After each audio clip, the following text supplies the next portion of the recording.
Estamos de volta com o TV Cine Dragão, com Glauber Filho, falando sobre Linhas de Organdi.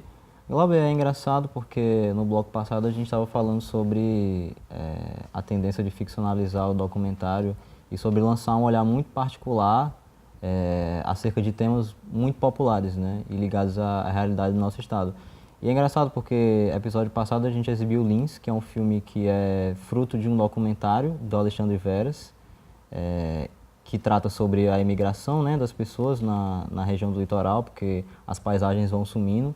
E é um filme que também é conduzido através de algumas ferramentas do cinema ficcional, e ele tem um trabalho de fotografia muito forte. Eu queria que tu comentasse um pouco, porque eu sei que o Alexandre trabalhou na fotografia do teu filme, além do Ivo, que também trabalhou com o Alexandre Lins.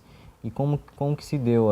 Porque o filme parece ter uma certa rigidez assim, de mise-en-scène e muito bem decupado.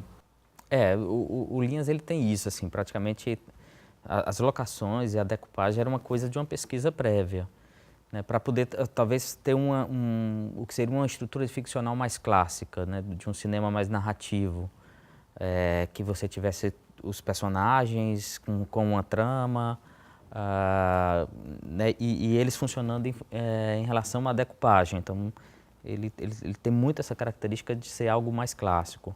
O do Veras, né, que é o Vilas Volantes, até o Aprazível, o Encruzilhada Aprazível, que é do Rui Vasconcelos, eles são mais livres no sentido de ter uma narrativa mais pictórica, mas mesmo assim eles constroem a ficção.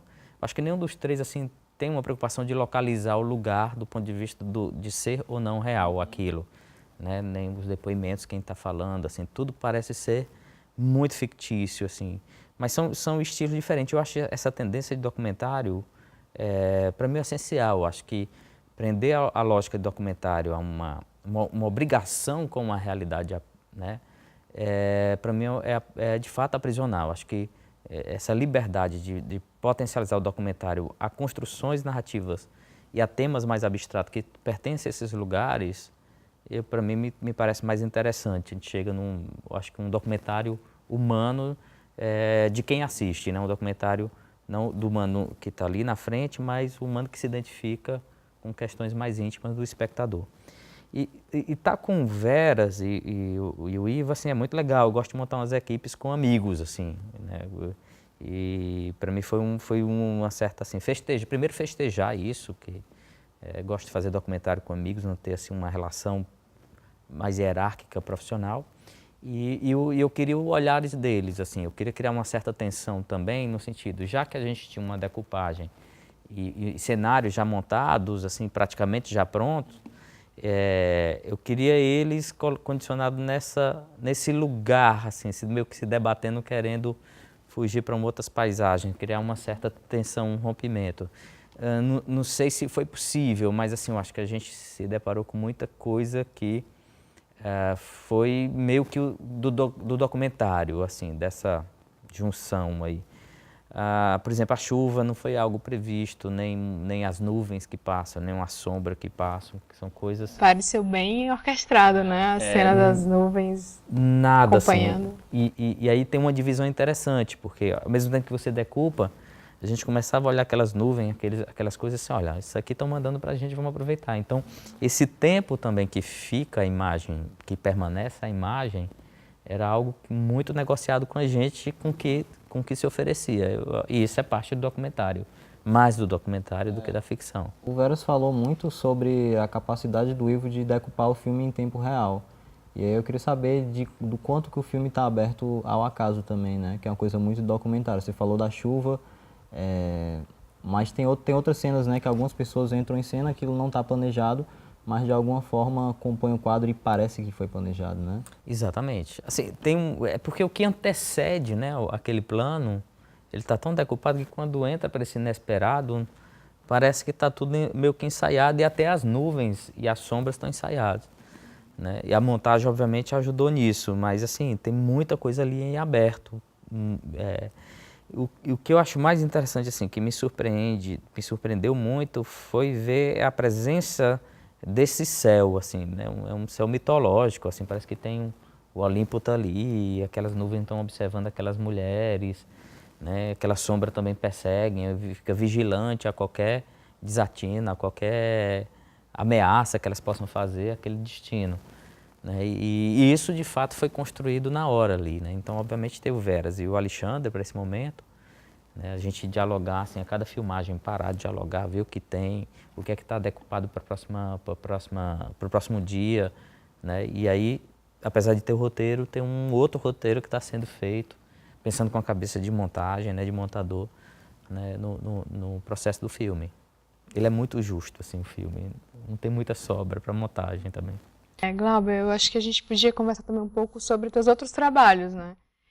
Tem esse trabalho de documentário, mas tem bastante ficção também, né? E você na direção, então esse paralelo, né? São filmes que têm uma outra pegada também, né? Dialogam com o gênero mais religioso e tal. Então eu queria que tu falasse um pouco sobre essa outra relação tua com a ficção. Os filmes, né, que é o Bezerra e As Mães de Chico, são filmes que vêm de um convite, né, de uma produtora, onde ela contrata para fazer o roteiro e para dirigir. Nesse caso, assim, a gente tem que colocar algumas marcas que significam alguma autoria, tem uma negociação aí que se faz, obviamente do que eu acredito, não só do ponto de vista espiritual, mas estético também, mas isso sempre é uma negociação. São, né? Tem essa questão. Assim, quando a gente faz um filme, a gente negocia com a verba que a gente tem, né, assim, com o autoral, que também é uma negociação, mas esse é negociação com os produtores. E que para mim é muito interessante, assim, primeiro eu gosto do tema, assim, é um tema que está muito próximo, né, não sou conservador para várias questões, e isso é interessante dentro desse diálogo com os produtores. Então, o Bezerra, por exemplo, ele é um filme interessante, que foi o primeiro dessa negociação. Então, os produtores começam com a ideia de um documentário, né? E aí a gente vai fazer o roteiro de um documentário que seria só para DVD, depois no meio disso vira um doc-ficção. Aí você monta toda uma equipe para fazer doc-ficção e depois, quando retorna o primeiro corte, você desmonta tudo, eles assistem o primeiro corte e decidem montar novamente a equipe. Né? O orçamento já é bem menor para fazer uma ficção completa. E aí a gente tem que montar uma ficção com um filme de baixíssimo orçamento, que acaba sendo, né? Com um filme com um estrutura de roteiro que não tem uma trama. Né? Mas que a gente sabia ali na época que estava fazendo algo especial. A gente ia encontrar um lugar para e fazer um filme para o público, que eu acho que é mais difícil, assim, muito difícil esse exercício. De alguma forma inaugurou uma maneira diferente de fazer cinema aqui no Ceará, né?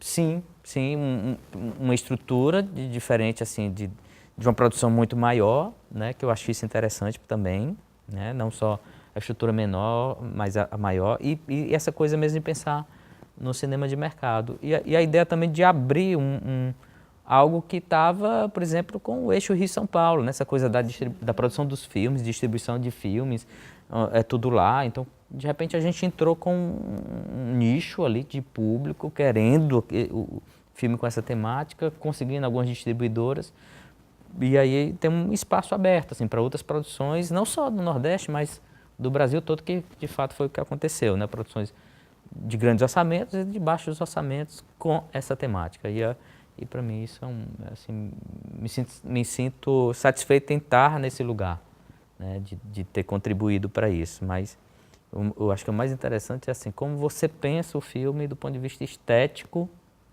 para um público que ainda você não conhecia, né?